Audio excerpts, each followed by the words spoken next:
Hello, Miss Coffin. As for your request, a dramatic reading of Twilight.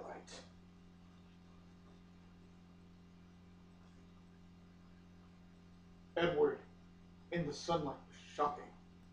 I couldn't get used to it, though I'd been staring at him all afternoon.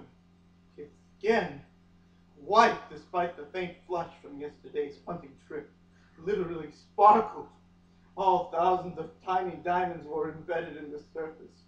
He lay perfectly still in the grass, his shirt open, his sculpted, incandescent chest. His scintillating arms were bare. His glistening, pale lavender lids were shut, so of course he couldn't sleep. A perfect statue, carved in some unknown stone, smooth like marble, glittering like crystal. Now and then his lips would move, so fast it looked like they were trembling. But then I asked. He told me he was singing to himself. It was too low for me to hear. I enjoyed the sun too, though the air was quite dry enough for my taste. I would have liked to lie back as he did, and let the sun warm all over my face. But I stayed, curled up, my chin resting on my knees, unwilling to take my eyes off of him. The wind was gentle. It tangled my hair and ruffled the grass and swayed around his motionless form. The meadow, so spectacular to me at first, paled next to his magnificence.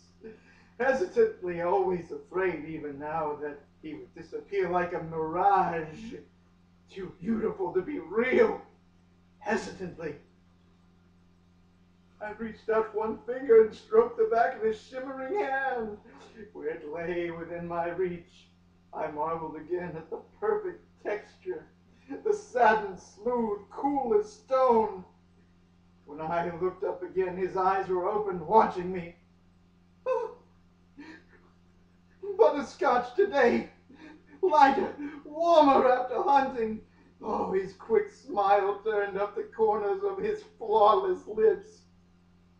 I don't scare you, he asked playfully, but I could hear the real curiosity in his voice.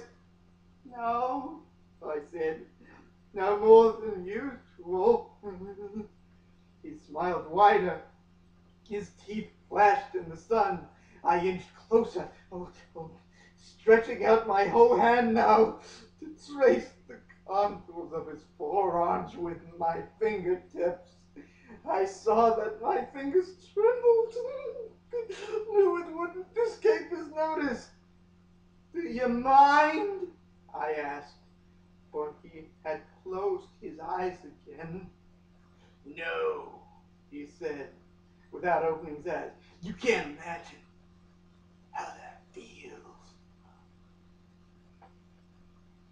He sighed. I lightly trailed my hands over the perfect muscle of his arm, followed the faint pattern of bluish veins inside the crease at his elbow. With my other hand, I reached his hand over, realizing that I wished he flipped his palm up in one of those blindingly fast, disconcerting movements of his. It startled me. My fingers froze on his arm for a brief second. About three things I was absolutely positive. First, Edward was a vampire. Second, there was a part of him, and I didn't know how dominant that part might be, that thirsted for my blood. And third, I was unconditionally and irrevocably in love with him.